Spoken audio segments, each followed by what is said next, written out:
For information purposes, my name's Chevy Chase, and you're not. And that's the way the evening will go. I'd like to introduce the head table. From your left to right, Nancy and Master Sergeant James Buhe.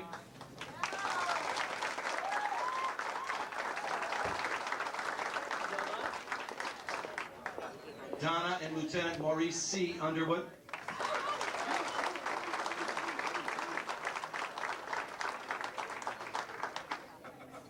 Chris and Assistant Deputy Director Willard R. Keil.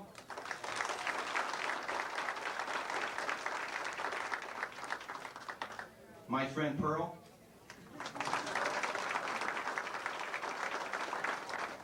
Assistant Deputy Director Randy Rushing and his wife Pat.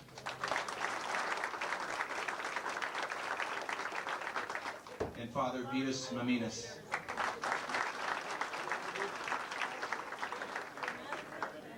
I'd like to introduce the retirees, but not individually because there are so many here. It might take a little longer than we'd want to for the time, and I don't mean to denigrate you in any way because you're very important people to us. Would all the retirees from the Illinois State Police please stand and be recognized?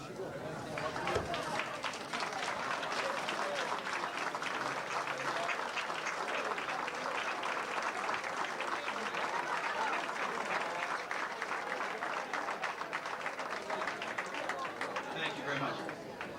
And if they resist, use excessive force.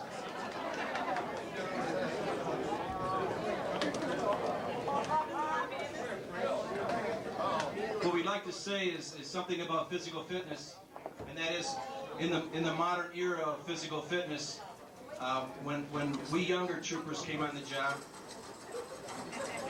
we did the bench step, and we did the mile-and-a-half run, and we qualified with the 9mm. In the Buhe, Keil, and Underwood era, they had to throw a silver dollar across the Potomac. Except for Buhe, he put his in his pocket. And they qualified with muskets. Just lean. But what their wives said most of all about them is they had great hips. And we want to see if they still have these hips. So if you'd still stand, or would stand for us. Come on guys, they said that you guys had the greatest hips. We still want to see if they still are.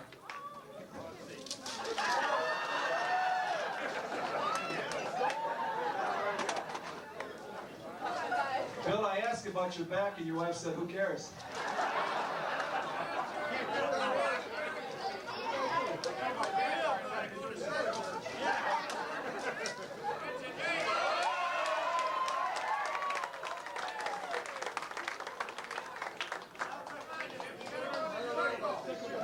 If you get tired, you can come back up here by your wives for protection.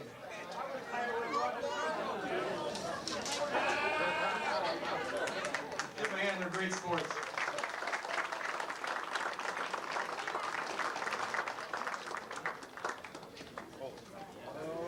Nice try.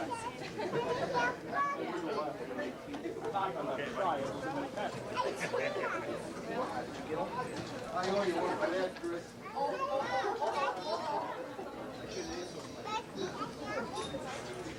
We have some presentations to make, and there'll be several for the evening. The first presentation will be made by John Johnson, Special Agent in charge of the FBI. John.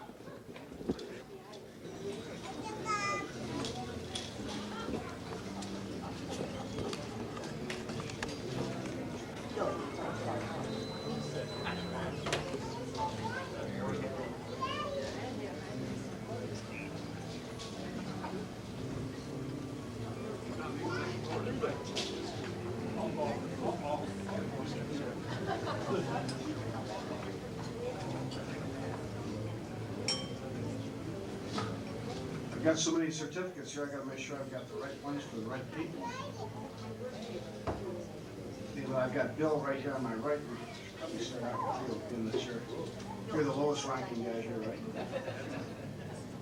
I have a certificate here, signed by Director William S. Sessions of the FBI, dated May 28, 1983. The Federal Bureau of Investigation expresses its appreciation to Willard R. Keil, Assistant Deputy Director, Illinois State Police, for exceptional service in the public interest. I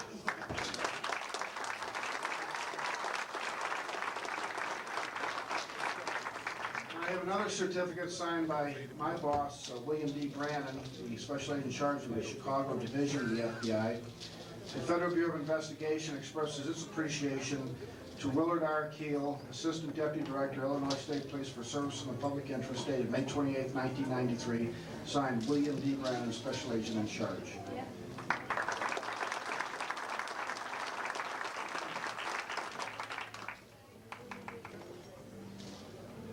Maurice Clint Underwood. The Federal Bureau of Investigation expresses its appreciation to Maurice Clint Underwood, Lieutenant, Illinois State Police, for exceptional service in the public interest, dated May 28, 1993, signed William S. Sessions, Director of the FBI.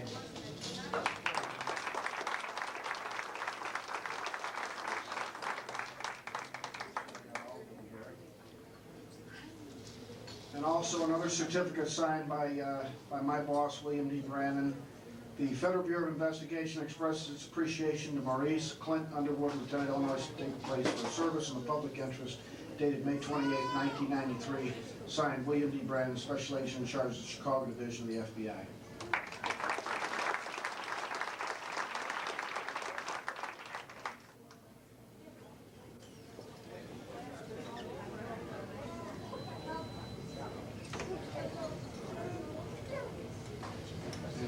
Lastly, but certainly not least, Master Sergeant James Buhe.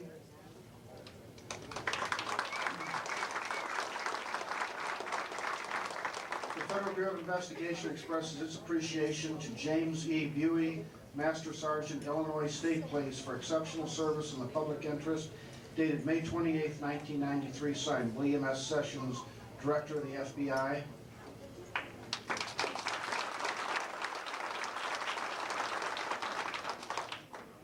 A couple of weeks ago, there were some people that didn't think he'd still be the director, so he's outlasted them all. I was hoping he would stay at least until we got these presentations. And also, the Federal Bureau of Investigation expresses its appreciation to James E. Buhe, Master Sergeant, Illinois State Police, for service in the public interest, dated May 28, 1993, signed by my boss, Special Agent in charge of the Chicago Division of the FBI, William D. Brannon. Congratulations to all three of you retirees on exceptional careers in law enforcement.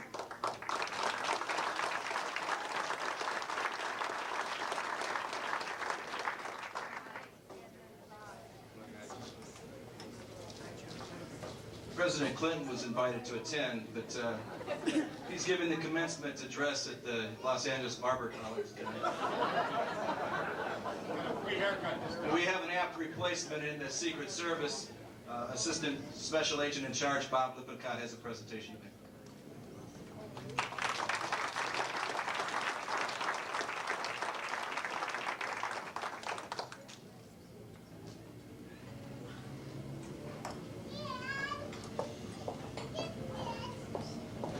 Pleasure to be here tonight to the weekly State Police retirement.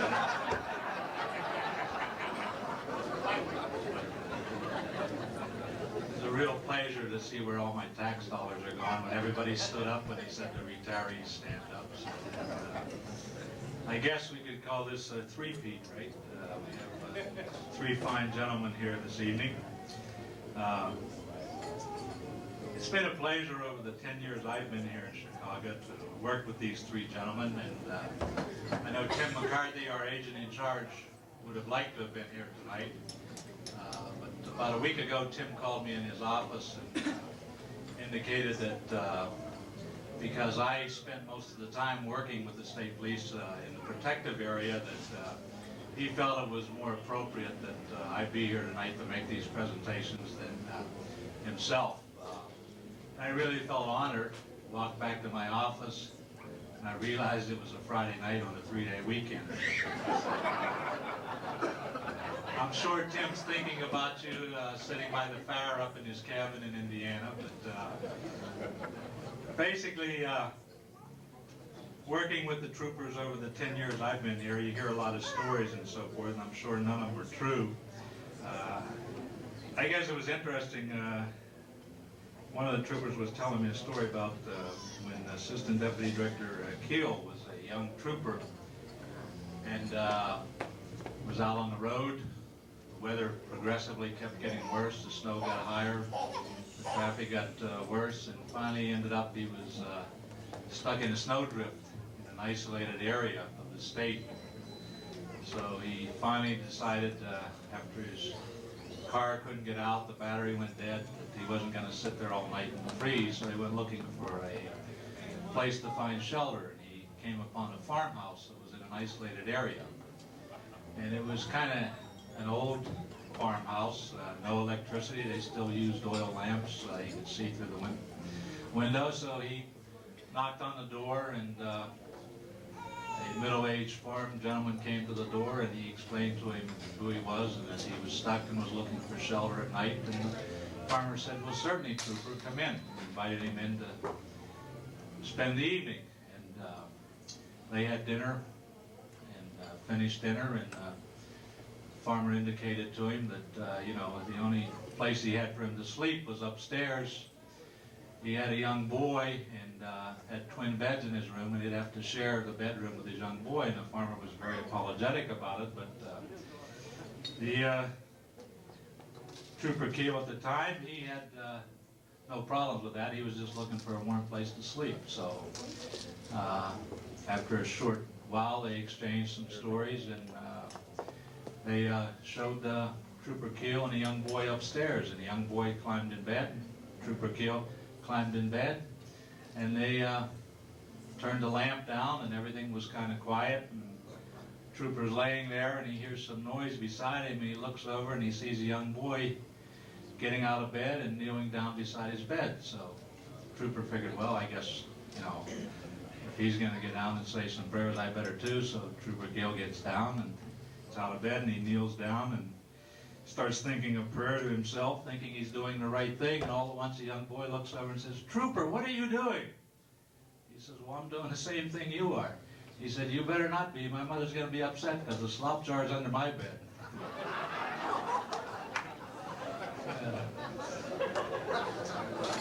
I guess if you're old enough, you'd appreciate that joke, huh?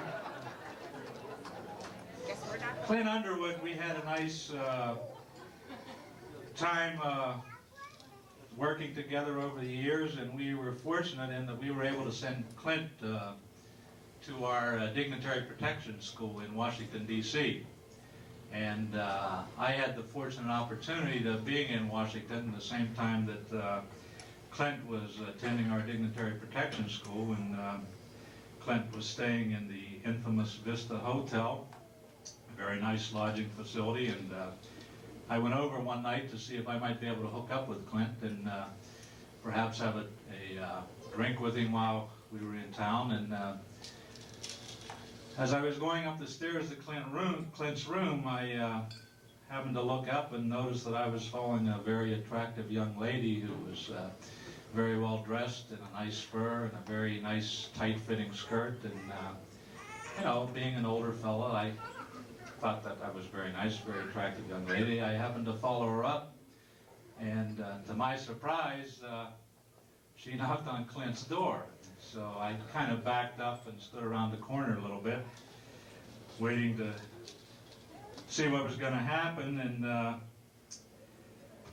Clint came to the door, and he looked this attractive young lady up and down, and the young lady was kind of taken back, and she jumped back and says, "Oh, excuse me, I must have the wrong room." Clint looked her up and down again and says, "No, you have the right room, but you're about 20 years too late." And I do have a story about Sergeant Buhe over here. We have to make sure that we spread it around. Had an opportunity to be in the restaurant one morning when Buhe came in to get breakfast, and he was kind of in a hurry. He had his breakfast, and he had a big thermos beside him.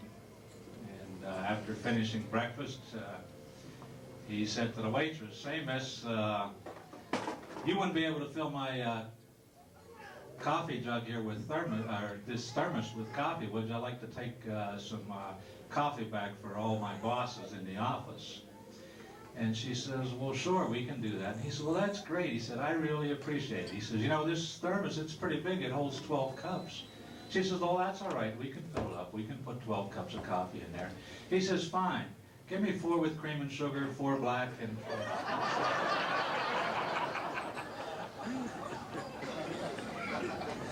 But again, in all seriousness, it's a pleasure to be here tonight. And really, the Secret Service, if it were appropriate, we would be here every week if there was a state police retirement.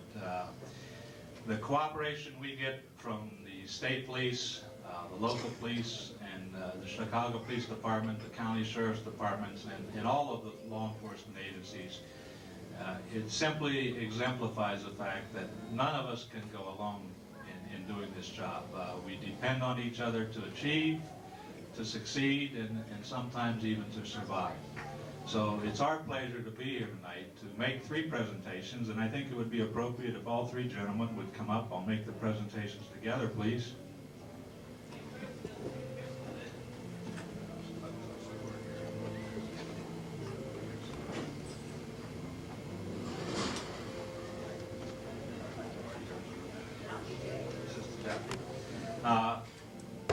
These are 3 certificates of appreciation presented to the 3 Illinois State Troopers in grateful recognition for superior contributions to the law enforcement responsibilities of the United States Secret Service, issued by the Director, John W. McGaw, 1993.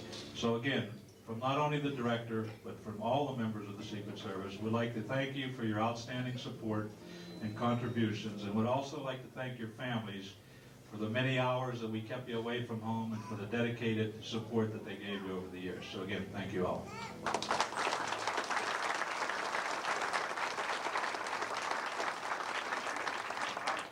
Before you go, I did want to say that it was really great to see you downtown this week on the presidential security detail. It was kind of like old times, but I was a little confused with the change of administration. Did you know that was the president of Germany that you were with?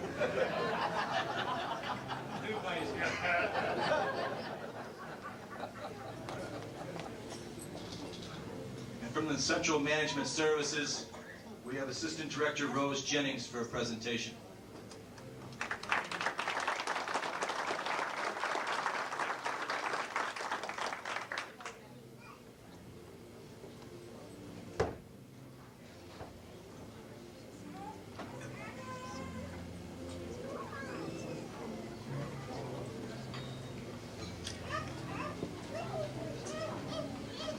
Thank you. I'm happy to be here this evening to join in this jovial salute to 2 of Illinois' finest, Bill Keil and Clint Make My Day Underwood.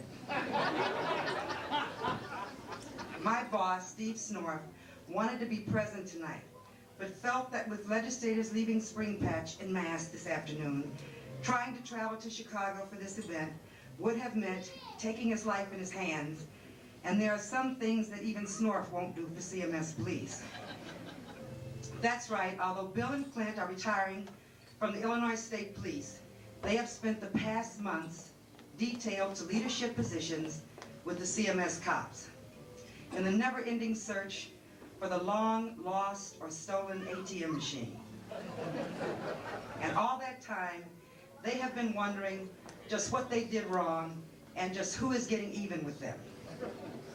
Actually, for some men, it would have been a come-down to join a force whose primary beat includes kicking protesters out of the medical center and arresting speeders at the SOIC. Or did I get that backward? But it was very nice for us to have veteran leadership.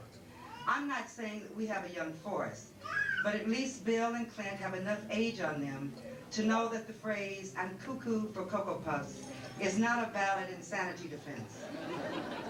I mean, any police squad room in the world has donuts older than some of our officers. It must have been a real culture shock on the first day that Bill walked into the offices at CMS Imagine the picture. Bill walks through the door, sees a bunch of his men in the corner of the room, down on their knees, and immediately asks, "What's going on here?" "We're shooting crap," shouted one of the officers in response. "Oh, that's good," said Bill. "I was afraid you were praying." Now, this didn't really happen, but it could have.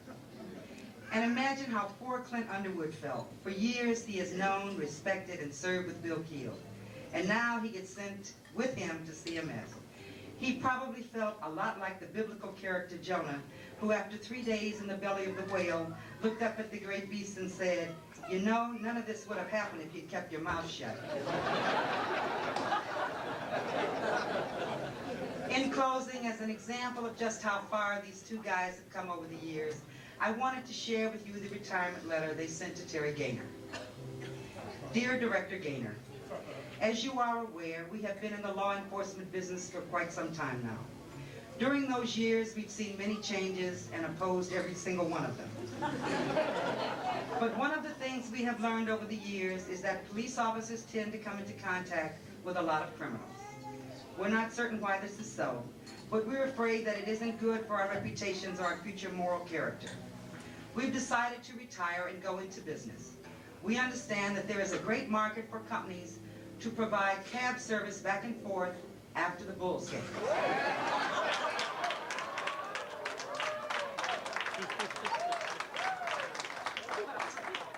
We've enclosed several of our business cards. Perhaps you can share them with your staff.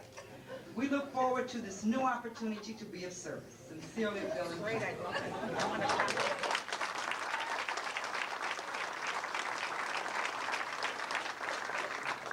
In appreciation of your service to the Illinois Department of Central Management Services, and on behalf of the director, Stephen Snorr, I'd like to present each of you with these certificates for bravery under fire.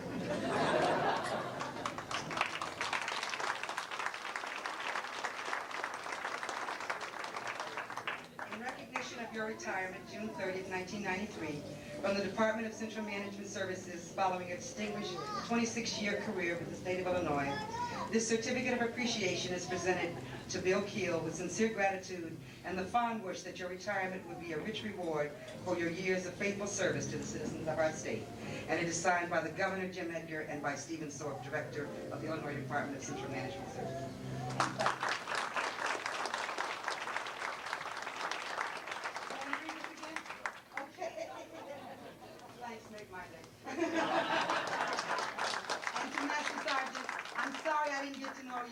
I tell you, you would have loved the experience.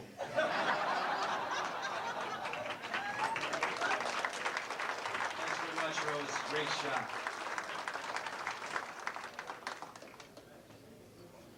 On behalf of the Northwestern Traffic Institute, we have Deputy Director Paul Shylock for a presentation.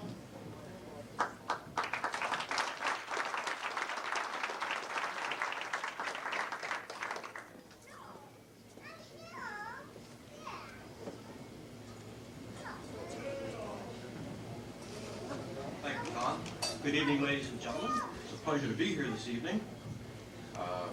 What we normally do in trying to attend these retirement parties is bid fond farewell to particularly grads of ours.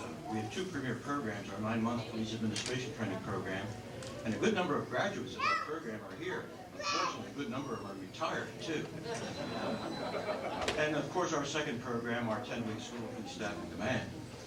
This evening, we want to wish a fond farewell and best wishes and good health and a long retirement to Jim, our grad Clint, who graduated from our 9-month program in 1986. But particularly, we have an award here for the remaining retiree, and that's Willard. Will has been a significant supporter of the Traffic Institute ever since its graduation. In fact, he probably even supported us before that. In fact, when he first came to the program, we weren't sure if this was really Willard's program or not. The young man was doing so well that we thought perhaps we had an imposter on our hands. But after the first examination, we realized it was Willard. but especially after that. No, seriously, Willard has done some outstanding work and been in support of our institute for all the years since 1978 when he graduated. He provided tremendous coordination for our 50th anniversary in 1986, and was of tremendous help to us at that time. He has been an active member of the Alumni Association and is currently the vice president of that association. Throughout all the years, he served as a representative and has done all he can to facilitate the networking that's so important in the profession today. On behalf of the Alumni Association of the Institute and Northwestern University, we would like to present Willard with his prototype plaque, a laser cutting of our key, which is a symbol of the knowledge a professional should obtain. Congratulations.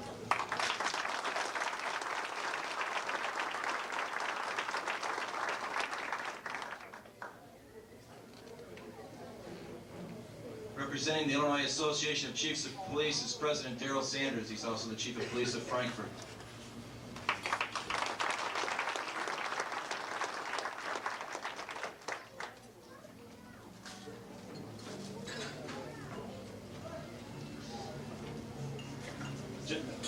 John, I see why. John, you guys see John Johnson, FBI, on his tiptoes trying to act like he's as big as everybody else instead of pulling the mic down? I certainly want to tell you how much I appreciate the opportunity to be here tonight. You know, when I first pulled up, and I've known Lieutenant Colonel, Deputy Director, what the hell title do you have now?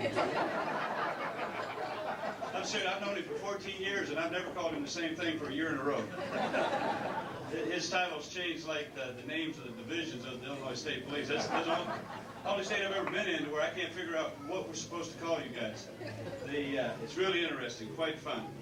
The thing I was going to tell you, though, is that I came here with to represent the Illinois Association of Chiefs of Police.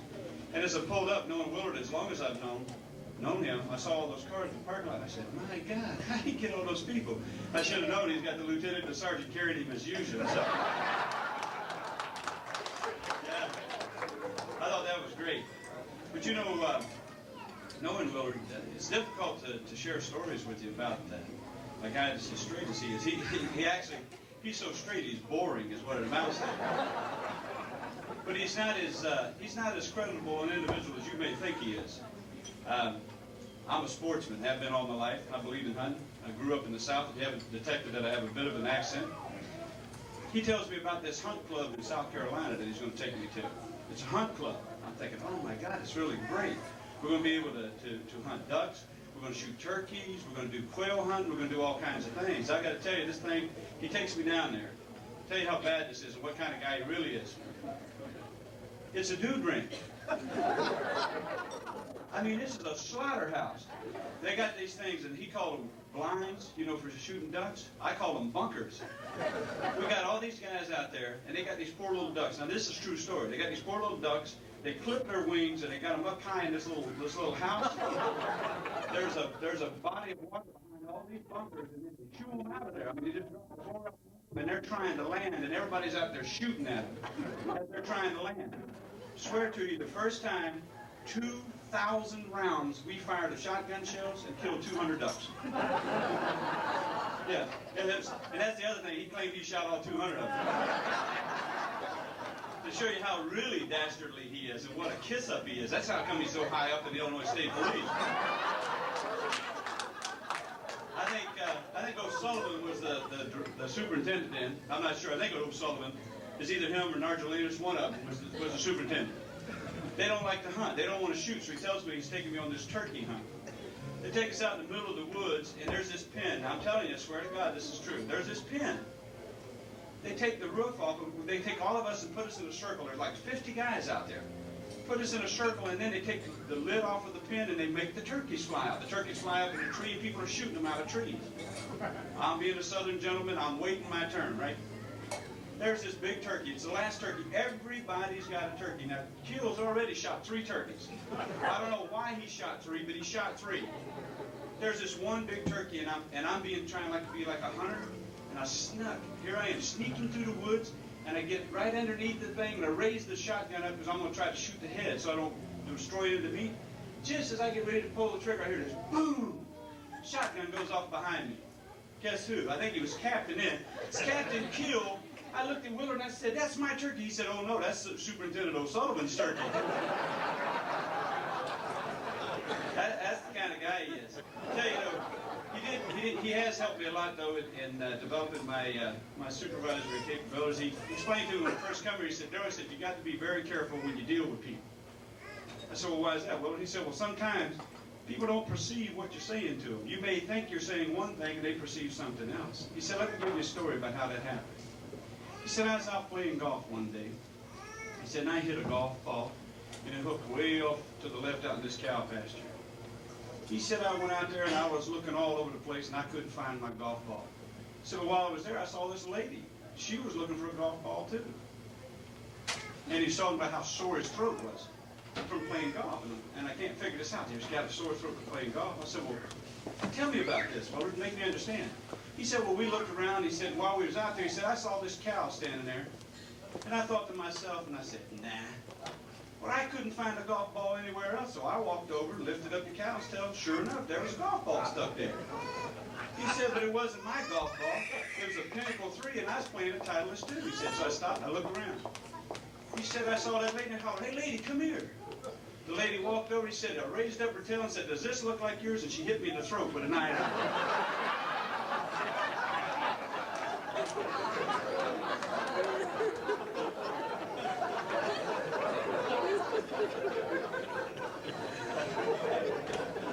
No, the only other thing I'll tell you, then I'll be serious. He got me in trouble. He told me, he said, "Darryl, you like to drive a little bit fast." He said, and the troopers get mad about that. He said, "But I'll tell you how to solve that." He said, "It works every time, and I only did it one time."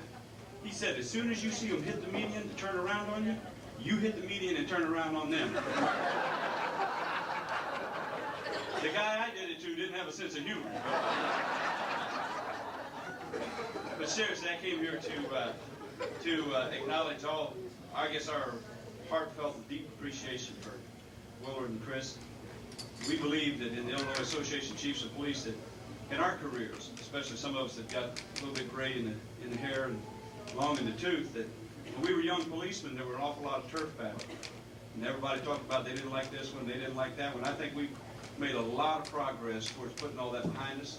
I honestly believe that we are a profession of law enforcement officers, and we very seldom worry about whether we're state, county, municipal, railroad, feds, and all those kinds of things. I think that speaks to the benefit of the people of our, I guess, not only our state, but of our country. I really believe that one of the people that are responsible for that are guys like Willard Keil. And it's certainly indeed a pleasure for me, on behalf of the Illinois Association of Chiefs of Police, to present you with your life membership card and a request that you always stay close to us. Well, nice to meet you.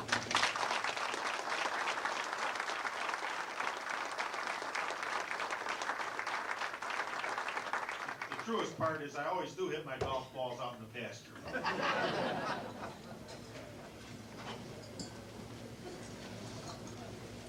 Representing the Will County Chiefs Association, President Jerry Severowski.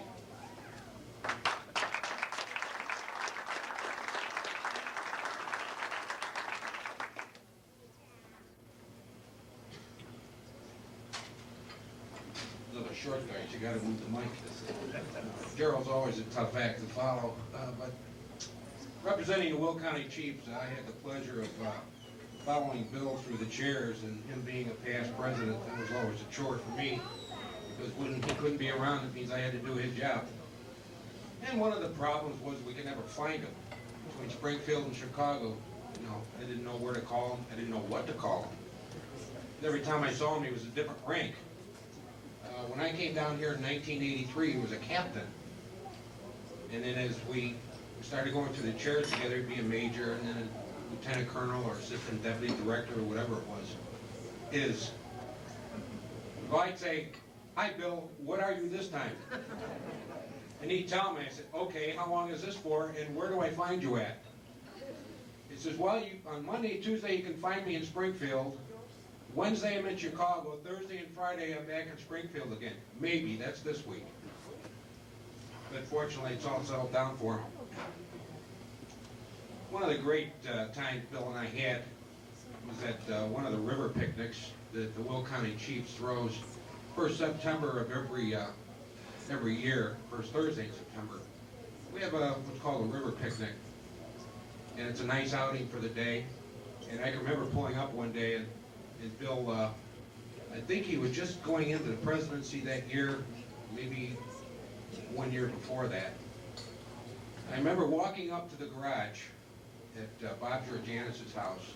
Bill had his back to me, and I didn't know it was Bill, but also I saw it was a guy wearing a hat with a ponytail. And I said, now, who in the hell is this? I said, it's either got to be one of the state undercover guys, you know, or some weird guy that just wandered in Georgianis' place, doesn't know this place could be full of cops in about 20 minutes. Well, then he turns around, and that damn ponytail was so real. So he tells me, he says, yeah, I'm going to go down and meet with Jeremy. I'm going to take my hat with me. And I think that's what caused Jeremy to leave, because I think Bill said that the FOP lodge for the troopers voted to support him with his ponytail. Anyway, it's been a great experience for me, having worked with Bill for the last 5 years in the officer's role, and having to know him, even though I only knew him shortly when he was the captain, and then got to know Captain Ferg pretty well. We have a little gift for you on behalf of the association. I won't make you put your glasses on, because I have to put mine on to read them. Oh, can you? Okay. Anyway, this is something that you can use to carry your retirement check with. And it says, Police Chiefs Association of Will County, Lieutenant Colonel Bill Keil, ISP. I think that's Illinois State Police. It's a small thing, so they couldn't get it all on. President, 1992. Bill, on behalf of the officers and membership, congratulations and best wishes.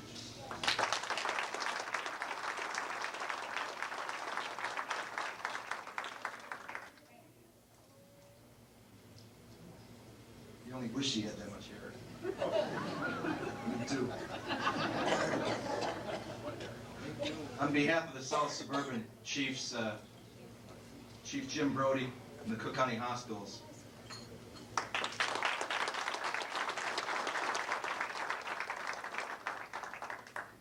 Thank you. These are all tough acts to follow, and having been in law enforcement 40 years and attended many of these kind of parties, I know how it gets a little rough sitting for this long a time, so I'm going to make mine very brief.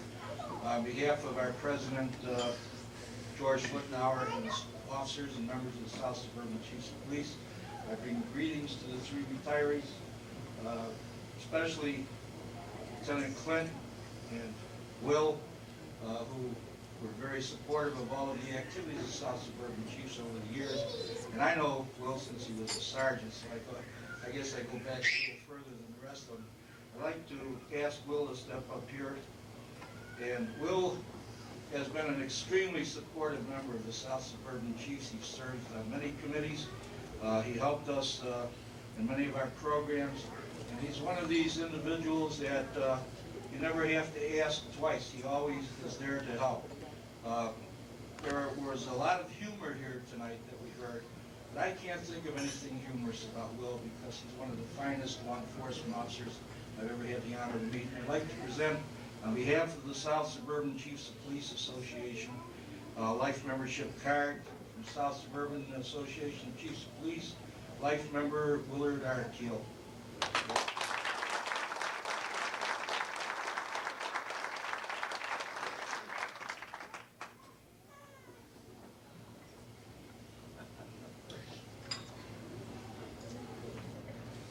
you've been resting down there, Jim Buhe.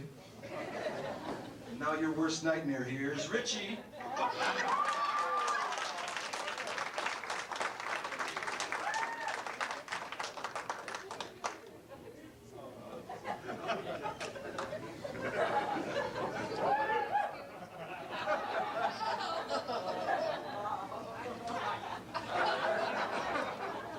How are you? I don't know yet. Don't worry. I'll be paying. You did a nice job with that booth. What a competitor. Were there any cameras around? I hope not. You may have been cameras. You never know. Yeah, I know you and your cameras. Have you had any champagne? No. Well, it's a jukebox, but we're going to be able to play a little taking care of business here because... No alligator music. No alligator music. Jim at Bill and Chris's son's wedding, Jimbo was just laying around on the floor. And there was no cameras for that either.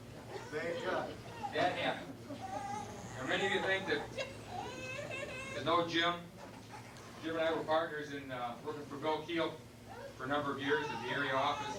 And as Darrell said, and Jerry over there was going through the chairs with the Will County Chiefs of Police, although I'm not a chief, when Bill was in Springfield, I got to go quite often to the meetings and the picnics, and I didn't realize why I was there. I think it was Jerry said that he got the sergeants and the lieutenants to bring people up and do the job for him. When I was there, what was I there for? To peel the onions, cook the steaks, and he'd show up and just say, well, nice job, and take all the accolades. But anyhow, how about Jimmy Buhe here for a while? First of all, Jim, we had soup today. What day is it? Friday. And if we were at the New Horizon restaurant, it'd be Sandy clam chowder day. Or cream of potatoes. But you know, Jim's not one of those regimented kind of guys. You know, guys that work with him for a number of years think Jim, like Monday he goes to New Horizon and has split pea. No, he doesn't do that every week.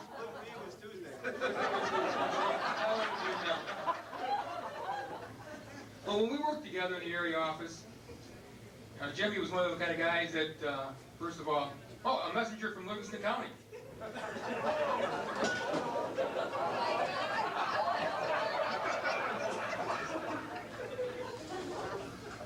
It's the Livingston County Sheriff.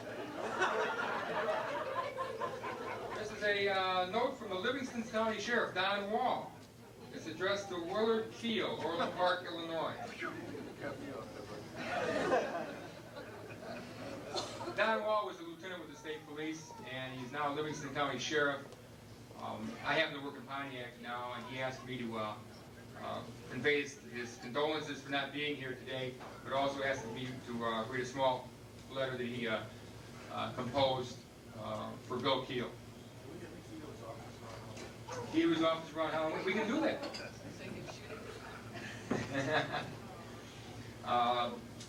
From Don Wall, there are two things that I want you to know. Number one, you're the best individual I've ever worked for and with. And number two, I will always remember you as one of the best friends I have ever met in my life. I only wish that I had the opportunity to work for you longer and the luxury of having known you for a longer period of time. Best wishes for a long and enjoyable retirement.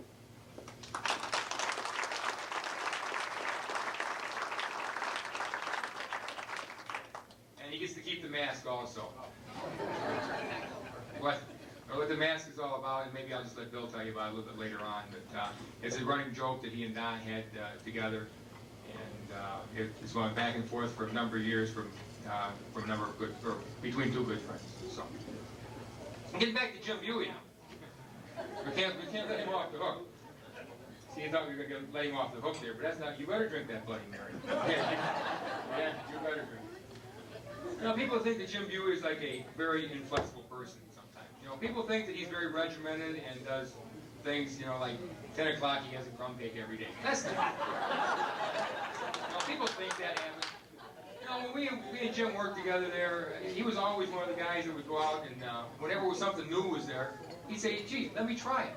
Yeah, you bought him a computer. Have you turned it on yet? He was going to learn that computer so when he retired, he'd help Nancy out in the travel business. Well, Nancy said, don't let him turn it on, I don't need the help. One day we had with our last director, Mr. Margolis came into power. He was very big on training, and he liked to have us with all the newest toys for training to help our people get to survive out there on the street. And one of the tasks that we were at the area office were given is to schedule people.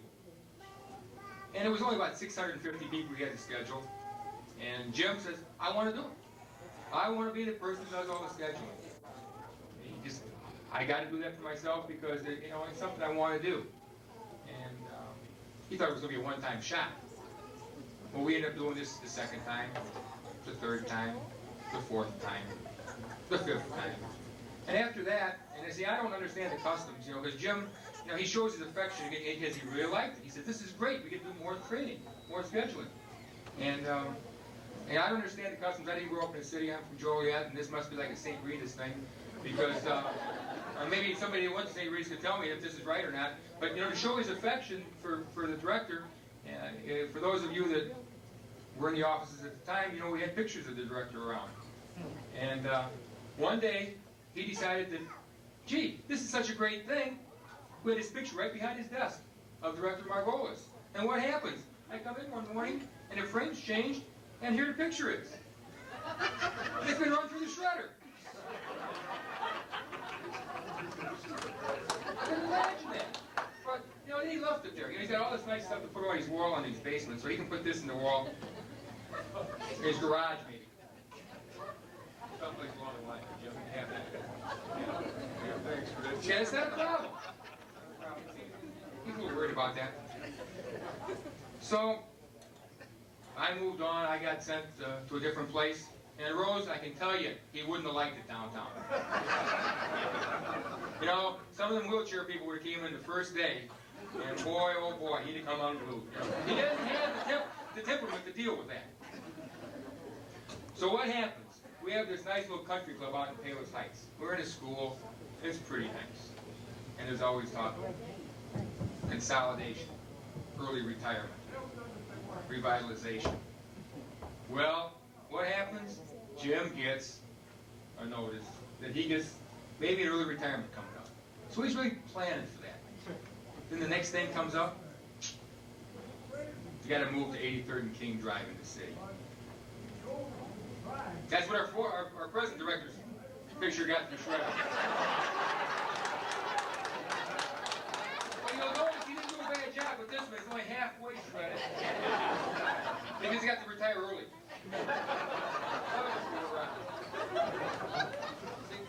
There you go. Okay. Now finally, you guys saw Jimmy out there doing that hula hoop. You can see he's a Confederate.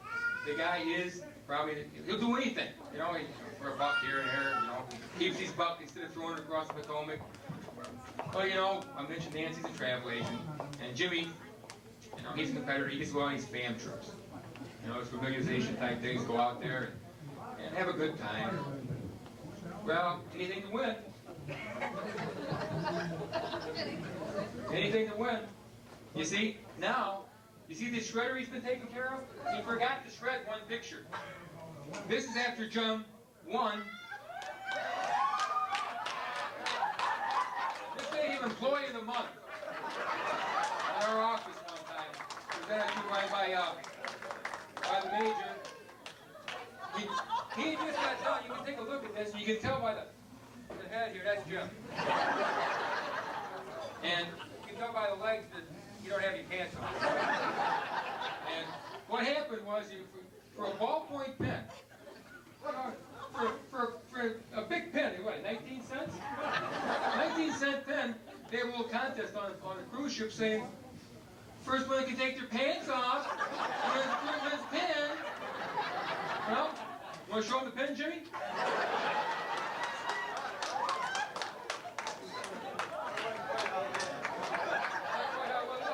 Pretty close, though. You got to paraphrase things every once in a while. If I told the truth up here, it wouldn't be any fun.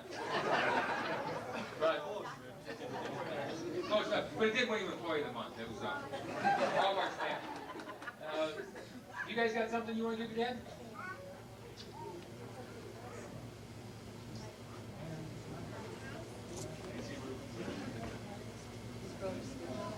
Oh, Steve. Okay. Jim, are we able to see this picture again?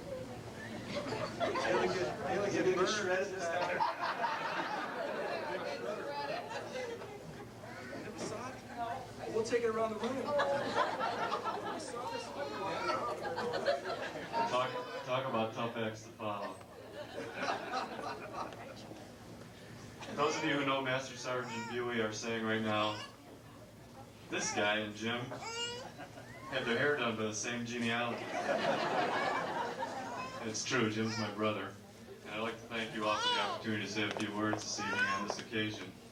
Although we're not sure what this occasion is, Jim's not really retiring. He's starting to take some of the vacation he's accrued over the last 23 years. And he'll be back to work in July of next year. You guys get some phenomenal vacation. Retirement can be a strain. It's different things to different people. To our family, retirement is fear. Fear. Jim's taken on new hobbies since his retirement. He bakes. Now, I'm not trying to infer that Jim's baking isn't good. It is good. It's good for keeping the animals out of the garden, the neighbors away on the weekend, and he makes this bread that's just wonderful for propping open the back door. The last time you were getting any of my cooking.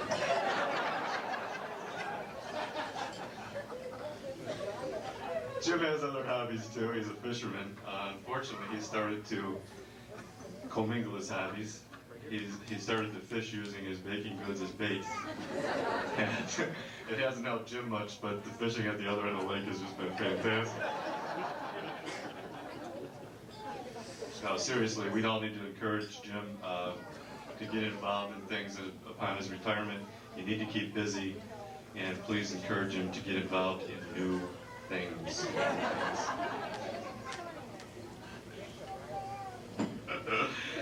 I would like to tell you a little story, and this is a little bit serious now. When I was 10 years old, my brother went off to Springfield to the academy, and he came back one weekend, and he was about ready to throw in the towel. Training was kind of rough, and our family sort of came to his aid and talked to him, and that Sunday he was back in the car, back on his way to Springfield. And this is sort of a legend in our family. I was only 10, but you know, it's an epic by now. That conversations they had with him took weeks. But, this really did happen, and I think it's an example of how our family came together and helped Jim when he was having a problem. And Jim has been a wonderful person as far as his career. But he's also been a good family man. He and his wife Nancy have raised two wonderful children, whatever their names are, Tim and Jennifer. And so he's given back, and he's really been a role model to me as a 10-year-old. To be able to say your older brother is in the state police is really something. It's nice to have a role model like that, and I really appreciate that. And I'd just like to say thanks on behalf of myself and the entire family for your exemplary career and making us proud.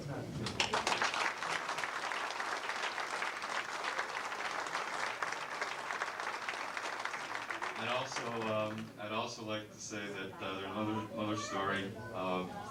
When I was a youth, it wasn't uncommon to call police pigs. And my brother straightened me out one day, and he said, "Well, yeah, but that's pride, integrity, and guts." And I remember that, and I think that Jim has enhanced that image in the state police, and I'm really proud of him. We do have something we'd like to give him, and my mother would like to come up and present Jim with a gift.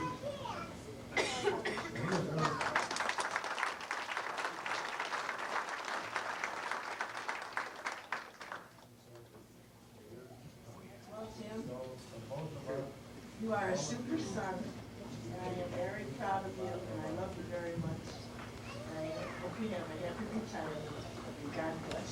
And I want to present this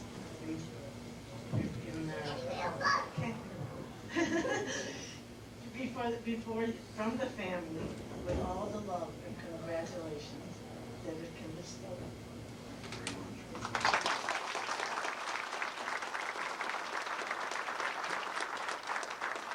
And I understand that Emmy Swanson would like to say a few words for Jim.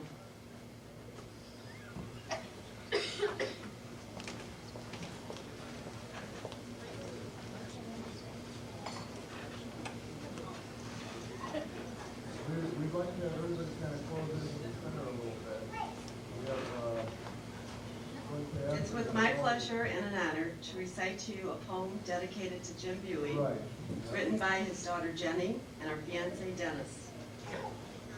Now, I want you to know that I'm not... Some say we are all God's children, and all sisters and brothers. Our mission and duty in this world is to serve our God and others, working long hours, missing holidays and weekends when your loved ones are together, helping people who don't always appreciate it at all hours in all kinds of weather, When others leave, he's the man who never seems to stop.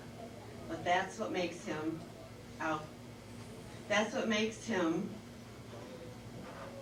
Jim Buhe a cop. He touched the lives of the force, his children, and his wife. So here's the poem about a man. This is Jim Buhe's life. A half a century ago, Jim was born, and it's been said, he has more teeth now, but less hair on his head. Jim went to St. Rita High School like a good Catholic son, then met a beautiful woman and wed in '61. He was a dedicated mechanic, working hard on every car, but soon traded in his wrenches for a gun and a state police star. Jim worked hard for his future, as did Nancy, his wife, and soon a son, Tim, entered into their lives. With a new house and a son in Oak Forest, they learned to save their pennies, and 2 years later, their lives were blessed with Jenny. With 2 special children and his wife by his side, Jim had a family he could look with a sense of pride. Some of you who know Jim will know just what I mean. His house was now a home, and that home was always clean. Jim worked extra hard as he drove in state squad cars. For his effort and skill, Jim received his bars. Jim always kept his cool where others might go mad. Always a great cop, great husband, and great dad. Jim's son worked hard like his father. At baseball, he was great. His determination and skill helped his team win state. His daughter Jennifer worked hard just like her brother. She went away to school to learn to help out others. Jim's wife Nancy started a business. Jim loved the situation. So now when someone asks, "Where's Buhe?" you know he's on vacation. Jim kept working hard as a police officer, and through his work and devotion, he became a master sergeant, a well-deserved promotion. Jim worked most of his career at the Crestwood Station. He wondered what was next. He had 2 more moves ahead in this game of musical desks. His next situation was a grammar school. Parked in front were state-issued cars. It looked quite official with its chalkboards, gymnasium, and monkey bars. Soon Payless closed up and headquarters moved to King Drive. Jim's big job was making it to and from work alive. So out of Payless, away from an old grammar school, they moved to a much more prestigious office, a closed-down bankrupt jewel. It was soon time in Jim's life to leave the state police, but the importance and respect he brought himself and the force will never cease. No longer a baton or badge for this big cop, he now swings a broom, a dustpan, and a mop. So when you think of Jim in his office, squad or shooting range, through his work and respect, Jim sought to make a change. Jim's a man of love and compassion, never self-centered. He left the state police force a better place and will always be remembered.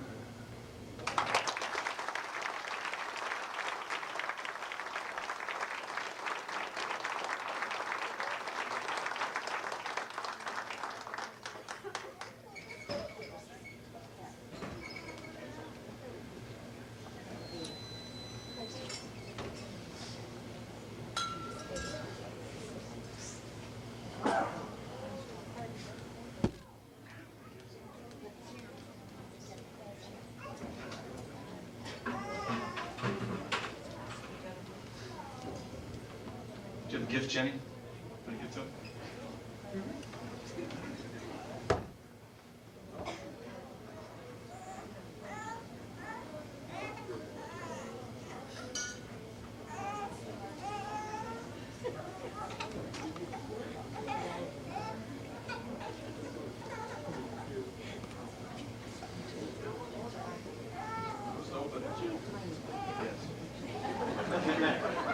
Careful, it might jump up.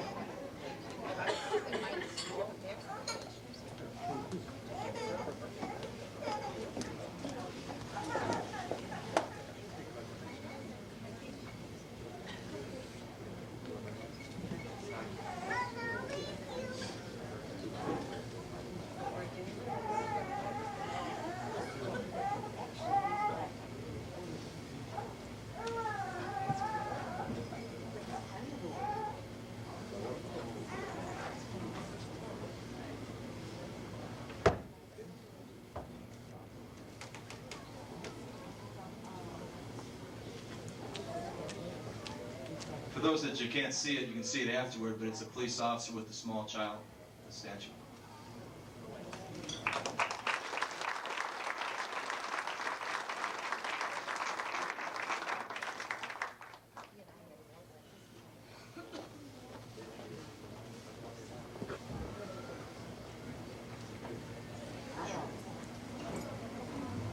I would like to present this to my husband with love and firmness.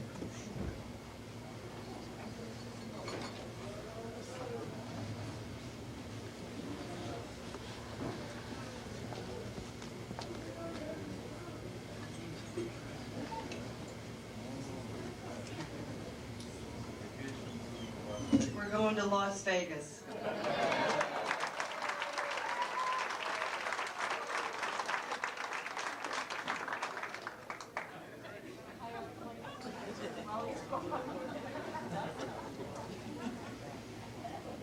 Retired Captain Mike Burke has a few words he'd like to say regarding Lieutenant Underwood.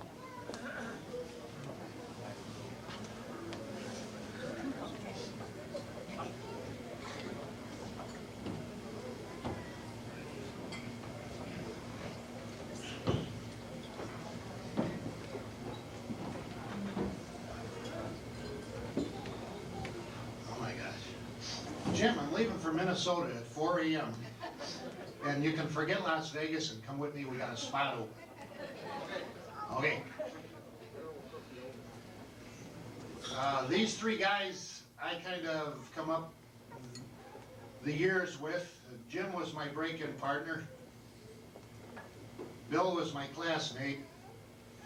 And then there's Make My Day. Like that. Where we are. And Captain Lamb called Lieutenant Pizzato and asked him to say something funny about Clint. And then Lieutenant Pizzato called me and asked me to say something funny about Clint. And I couldn't think of anything to say funny about Clint. And Lieutenant Leggero says, well, why don't you use his management style, MSU, make shit up. So I said, okay, we'll do that.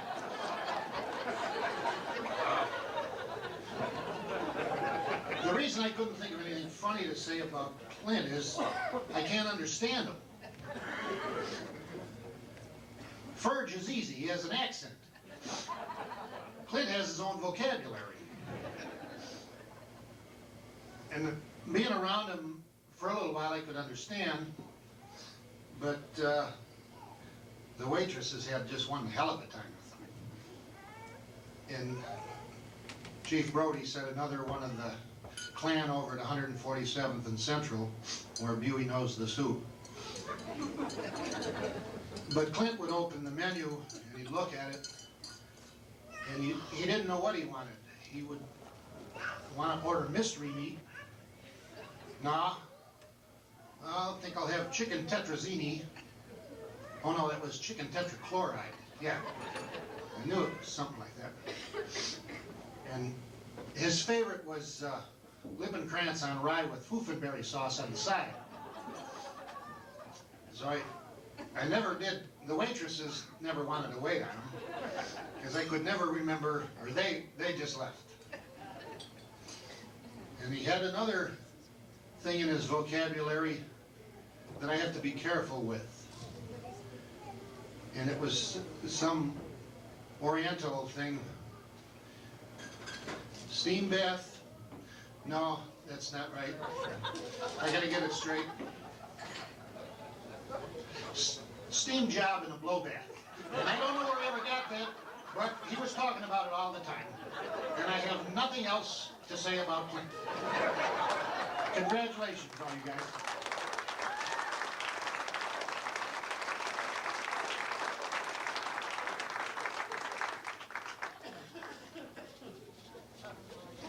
Okay, we'll hurry. Clint, your roommate from Northwestern called and he was unable to make it tonight because of previous commitments, but he did say that he wanted his stethoscope back. Paul Shylock, did they give doctor's degrees away up there? What's that mean, Clint? He said something about eavesdropping law, violation of civil rights. I don't know. You can tell this story, not me. would first let me get this right so I don't get in trouble. Assistant Deputy Director Randy Rushing for the departmental presentations.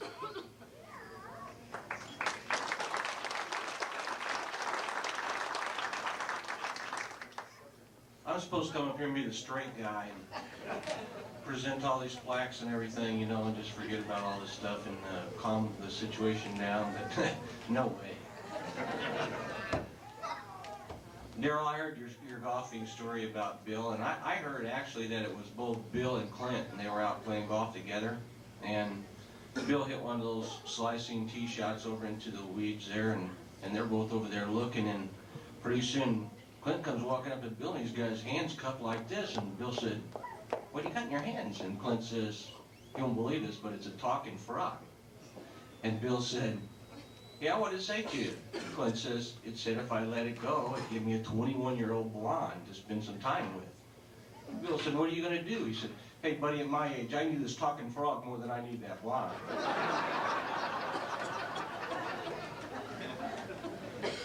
So much for those guys. Now Jim down there, he's escaped a lot here tonight. Rich got on a little bit, but Jim is the kind of guy that things happen to and they just turn out right because he's a real nice guy, you know? And I heard a story about him one time being out hunting. Maybe it was a Minnesota deal, I don't know. At any rate, he was up with a friend of his who was a rather unscrupulous lad. And they stopped in a small town and they couldn't find a place to stay for the night. So they were asking around and people said, "Well, you can stay over at Widow Thelma's house."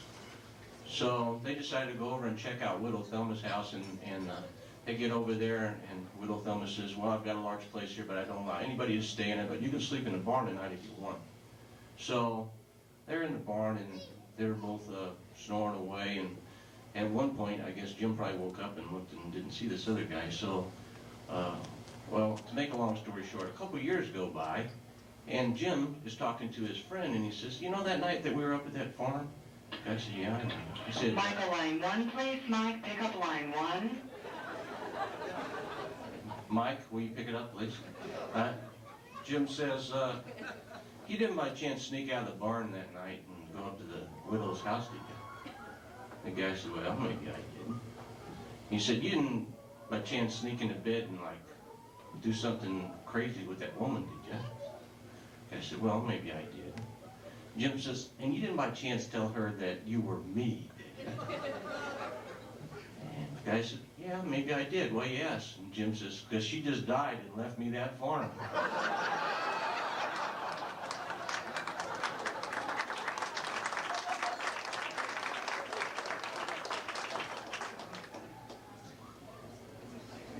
Truly, it has been a pleasure to work with Jim. We'll start with Jim first and give him all these tremendous gifts here from the department. And some of the people that are in this room, mainly like Chuck Dorr, he'll get a kick out of some of this, I know. First of all, we're going to give Jim an Illinois State Police tie tack. Right. Like he's going to use this tie tack. You can wear this when you wear those Cora Fam shoes with your jeans.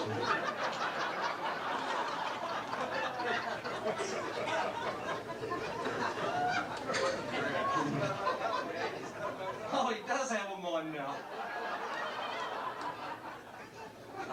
Actually, we do have some things here that are beneficial. Here's an ID card. Picture doesn't flatter you much, but it's identifiable. And your button. Your button, I mean, this can get you in places, but it says retired master sergeant, so you can only arrest retired master sergeants from now on. And this is Chuck Dorr's favorite right here. This departmental plaque, which the seal is still on this one. It won't last long. It'll probably fall off before this party's over. This man devoted many, many years of his life to this department, and we gave him this plaque that cost $26.83. But it's not the gift, it's the giving that counts. And we are going to give this to you, Jim. And I'm not even sure what's in this envelope here, and I wouldn't even venture to look in it. cash. You know what good it would take. $100 cash, without doubt. He's going to gamble in Las Vegas. Spend it in Las Vegas. At any rate, it's been a real honor and pleasure to work with you, Jim, and it's an honor to be able to present you with the departmental plaque and these other things. And best of luck to you and your wife, and God bless you.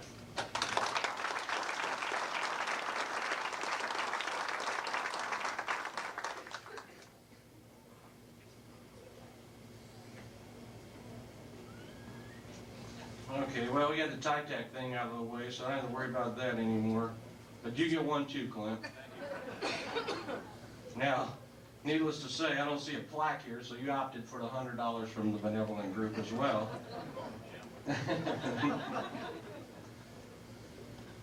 And the retired lieutenant's star. Wow, look at this photograph.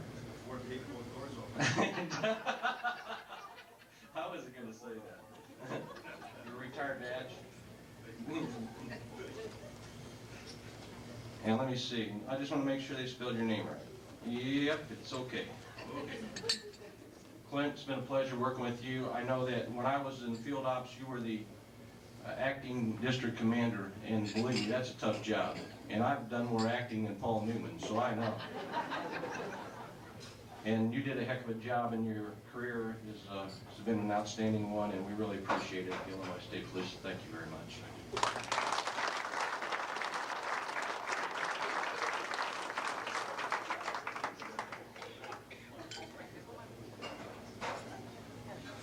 Oh, Bill.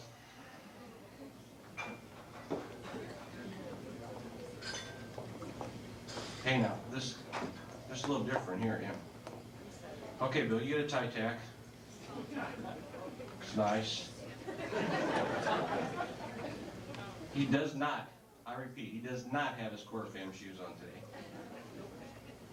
Bill opted for the plaque from the benevolent group, which is very nice. It is bigger, no doubt. And it probably costs more than $26.83 too. But then again, you paid $50 for it, so.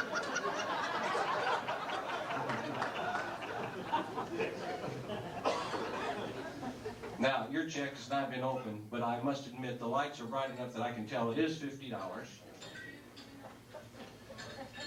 You're, boy, now that's a mouthful. Retired Assistant Deputy Director. I don't know. Mirrors, I think.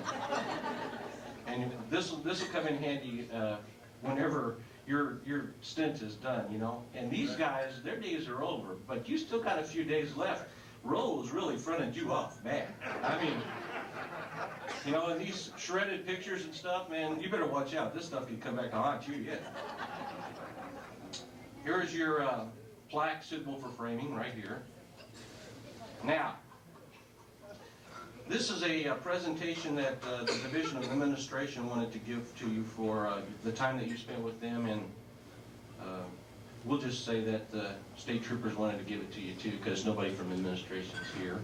And this is a very nice gift. It has your Assistant Deputy Director star laminated with your Lieutenant Colonel emblems, insignias. Very nice. And last but not least, and this one is one that is not given to just everybody, and it really does signify tremendous work effort on a person's part in this department, this agency, and Bill's done a tremendous job. Just keeping track of all his titles and places where he's been, you know. He's done a real good job at that. He always knew exactly where he was and who he was. And believe me, I know that's difficult at times. I usually check my desk at least a couple times a day just to make sure I'm still there. But this is the Meritorious Service Award presented to Assistant Deputy Director Willard R. Keil, led by your example, inspired by your commitment, challenged by your vision. From the men and women of the Illinois State Police, 10/1/91 to 6/30 of 93, Meritorious Service Award, and this is an outstanding thing for an outstanding guy. God bless you.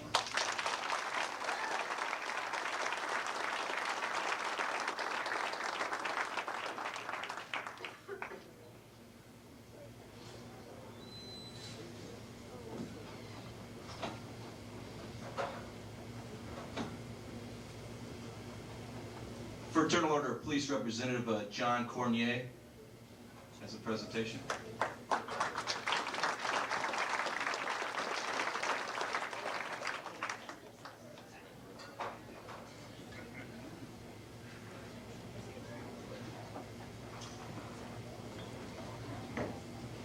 think I'm the last speaker, so I'll make this really short and sweet. I've been fortunate enough to have worked for each one of you at one time or another, and it's been both a privilege and a pleasure, gentlemen. On behalf of the FOP Troopers Lodge 41, I'd like to present this small token of our appreciation and affection. We congratulate you on your retirement and wish you much luck and success in your future endeavors. We all know that you all have lots more things to do.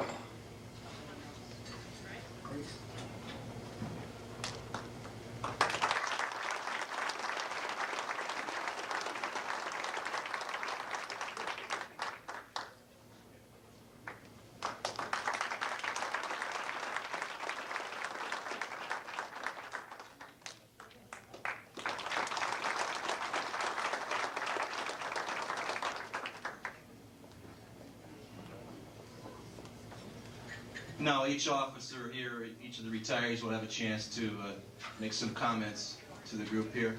Jim Buhe, you're up first.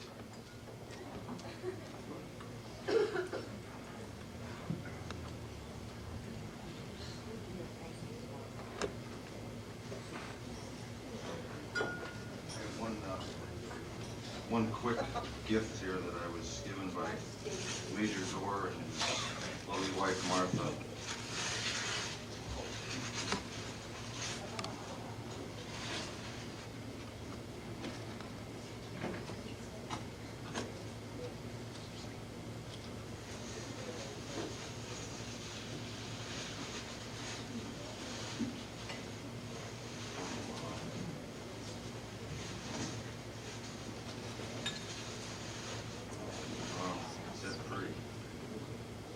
Thank you, Major. Martha.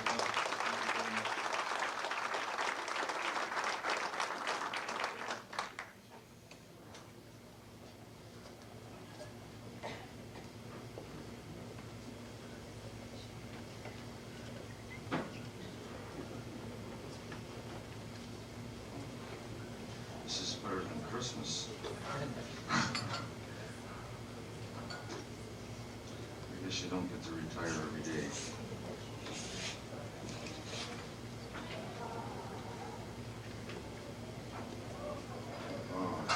Happy retirement, Shamrock. It's from my son and his wife, Annie.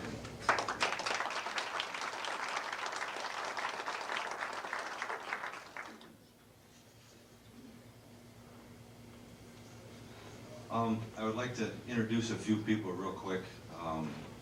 Maybe you could just hold your applause until we get through them all. I'd like to introduce a very good friend of mine, Ms. Jan Curis. If you'd stand up, please. Mr. and Mrs. Robert Swanson, Emmy Swanson and Robert Swanson, very good friends of ours, Chicago Heights. My son-in-law, or correction, my sister-in-law and her husband, Mike O'Brien, Gay Lynn and Mike O'Brien.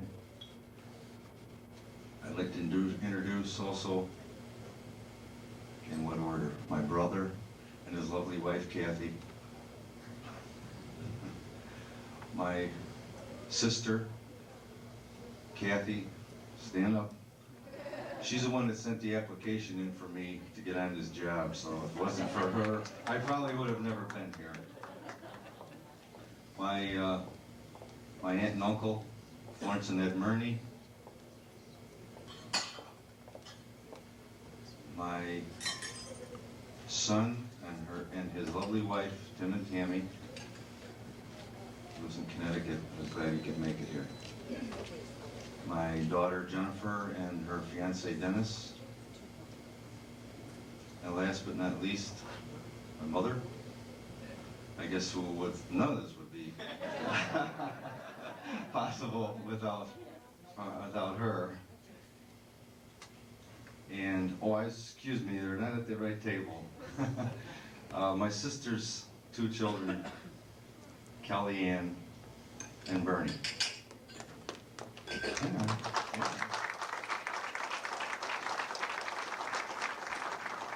I'd just like to say thank you all very much for coming tonight.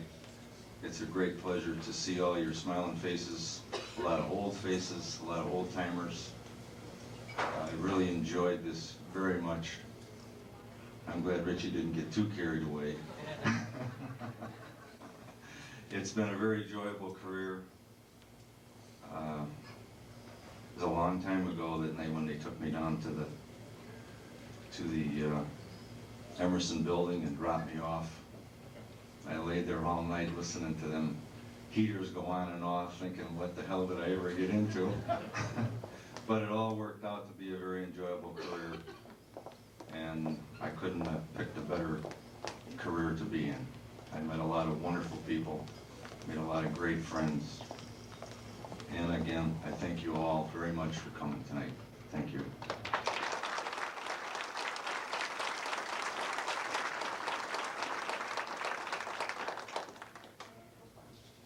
Where are you in trouble when you get home? Oh, no.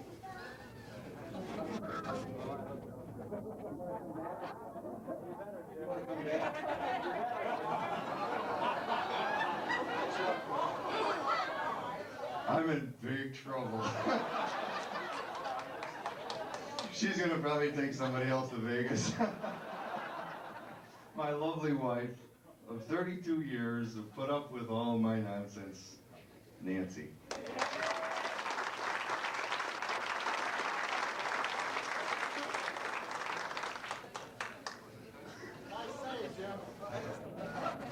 Clint, you're up.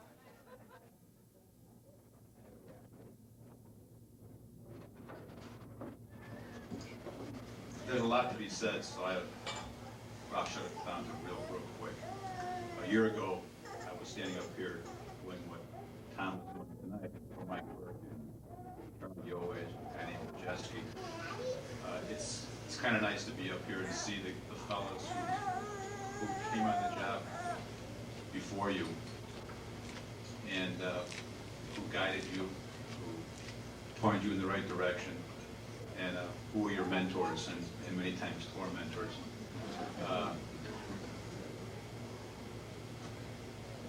It's not easy to leave something you love, and we all reached that point in our time, reached that point in time, I guess, where we knew that. I've been very fortunate. I've landed a very nice job, so I'm not looking back real hard. But I would like to say to a few people, and please don't get your feelings hurt if I leave you out. To Red, wherever you are back there, for pushing me. For Jerry Grossfirth, teaching me the sense of fair play. For Don Behrens and Your favorite sergeant. yes, he is. Yes, he is. My favorite sergeant, who gave me counsel when it was needed and directed me. For those people, I'm grateful. They were truly an inspiration in many instances. What do you say? Jim Buhe, good friends I could have. Mikey Burke, I love you, lad. And the guy sitting next to me, who had the bad sense to bring me to Springfield, the chief of staff, I worked for him. And then when he moved over to CMS, he called and asked if I would come with him again, and I was more than happy to. You can't ask for better friends than that. And if I had to do all over again, in a heartbeat, I think that people in the police profession are a special breed. It's like being called to be a minister or a doctor, and some are lucky enough to be police officers.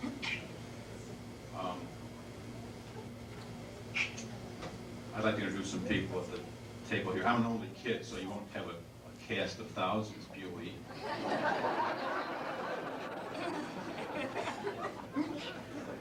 Right here in front are my mom and dad.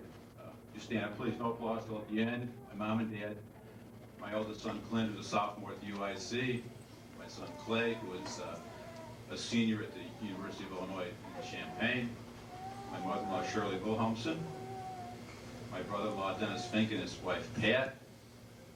Now you're probably wondering about these two strange gentlemen here in front at the family table. They're like family. They're graduates of the long course, my classmates. Lieutenant Mike Cushing, Chicago PD, Lieutenant Frank Fagiano, Chicago PD, and his lovely wife Nancy.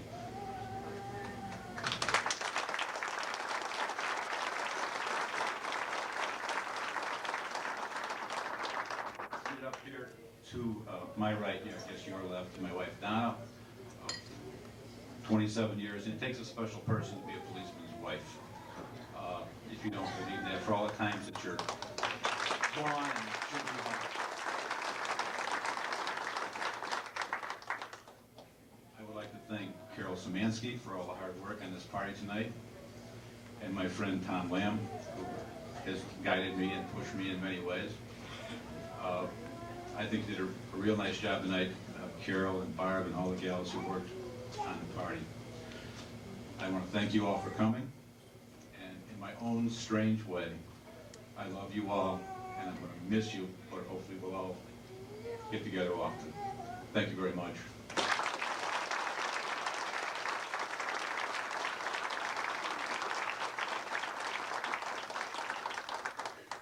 And last but certainly not least, Bill Keil.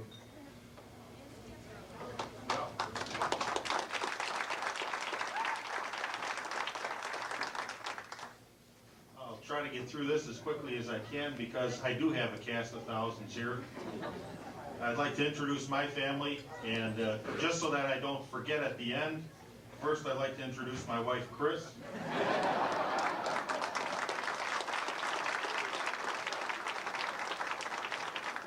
She's been my sounding board and advisor over the many years and given me a lot of good counsel. I'd like to introduce my daughters, Rebecca, who's graduating high school this year, and Elizabeth, who's in junior high. She's an 8th grader. Liz, stand up. And my son Bill and his wife Kelly. And they have their 2 children with them, Samantha and Brian, my grandchildren. Okay, well, you can tell they're the noisy ones. Next, I'd like to introduce my mom and dad, Bill and Beatrice Keil.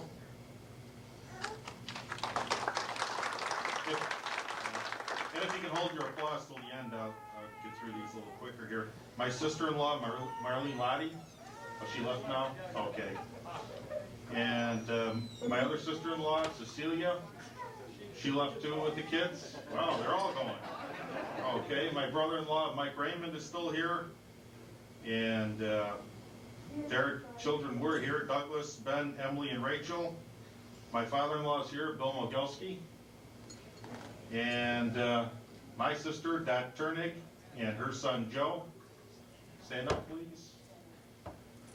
And her husband, Joe, and the rest of their family couldn't be here tonight.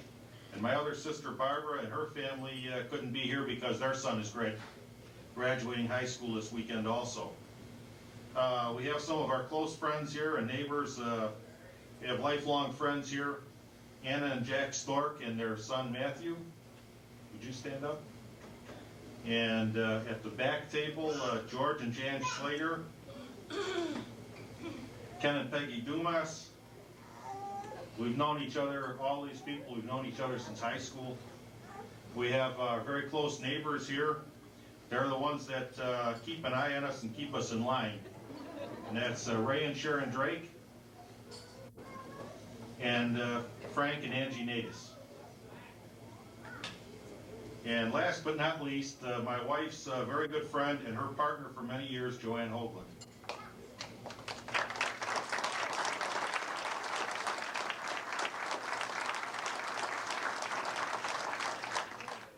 There's a table here from the Will County Chiefs. Several of them came up and made presentations.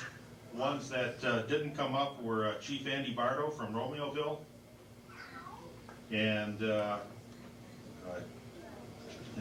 see, Chief Steve Pollack from Mokina, And then at another table are a couple of my very close friends that I just wanted to mention are here from the Norfolk Southern Railroad, Captain John Thornburg and his assistant Larry Schneider. Okay, I can't see without my glasses on for any distance, so I don't know if they're standing up or not.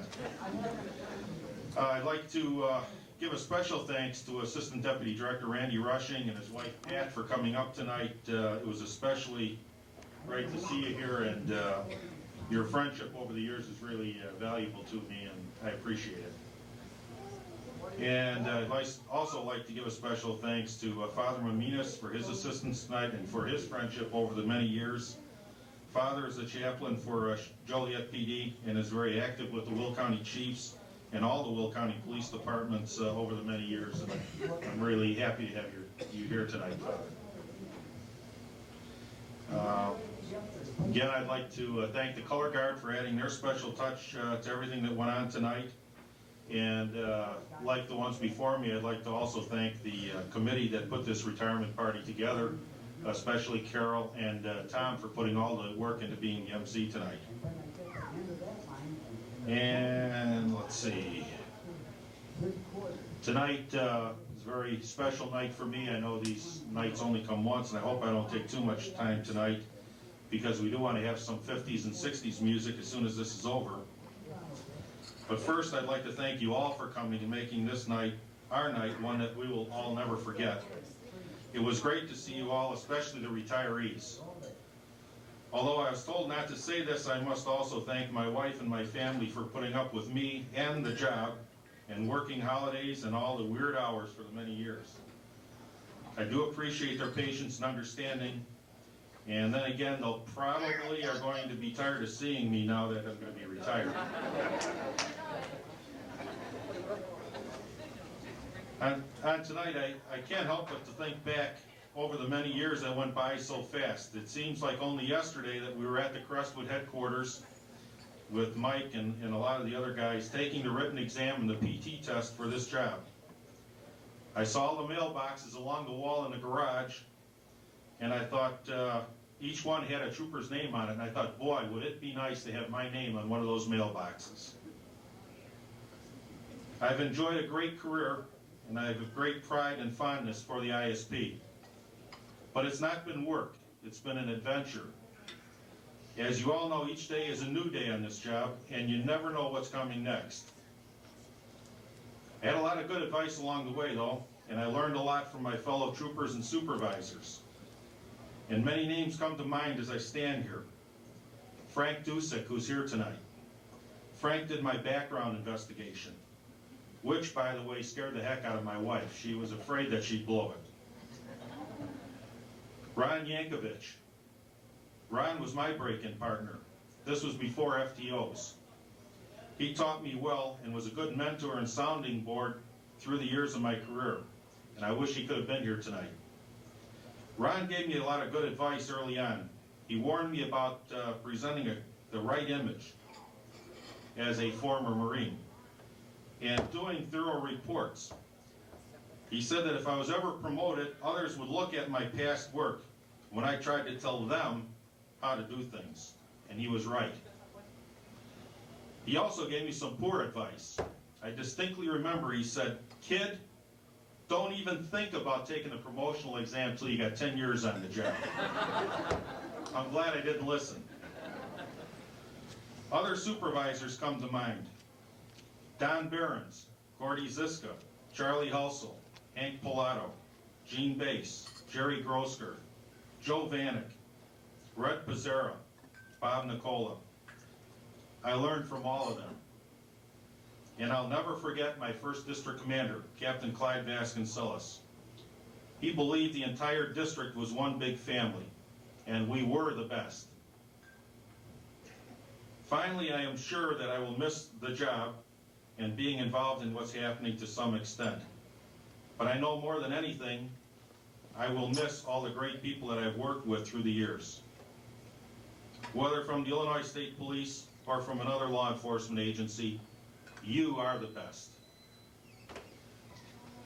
Finally, if you're still working, work safe. If you're not, stay safe. And God bless you all. Thank you.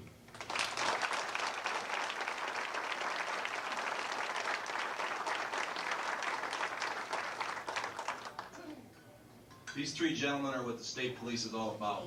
They are the epitome of the state police motto, integrity, service, and pride. I feel privileged that I had the opportunity to work with them and also to call them my friends. They would all like you to stay this evening after the music starts and have some drinks with them and enjoy some conversation. Before we close, I'd just like to say a few things about the committee. I'd like to have them stand and be recognized. First, I'd like to thank Captain Bob Johnson, the Area 1 Commander, for allowing his staff to work so long on this. Thanks, Captain Johnson.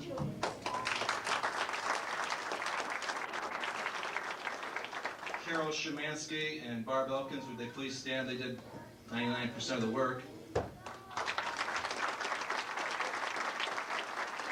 Ray Sinisco, I don't know if Ray's here, but he did quite a lot too. Ray's here. Thanks, Ray. I'm sure that Jeff Bolchek helped out too.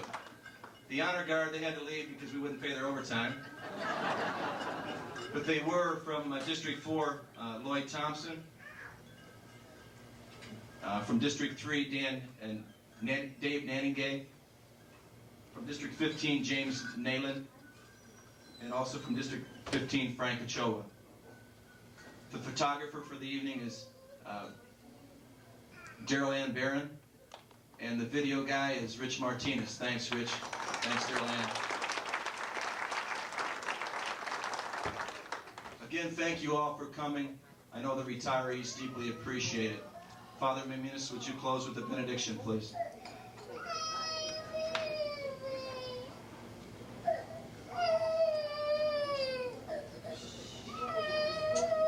I would like to tell you a joke before I pray. You can make your own conclusions. A guy died once, who is trying to get to heaven, was met by St. Peter.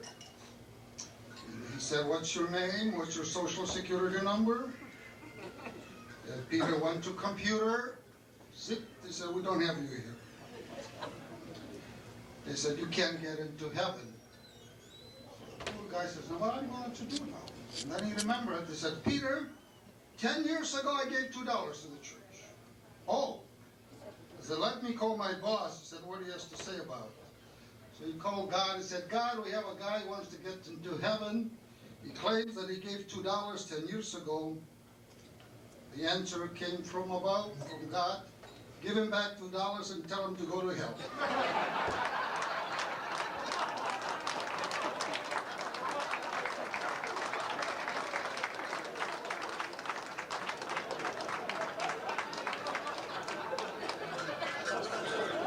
Make your own conclusions. Now let us pray. Father in heaven, we thank you for this time that we have shared. We have honored 3 Illinois State Police officials for their many years of service to the people. We now leave this place. May your blessings go with them and their families. Grant them health of body, mind, and spirit, so the days ahead will be a new path. And may your Holy Spirit guide and direct us all the days of our lives. We ask this through Christ our Lord. Amen. I think we should give the retirees one final ovation.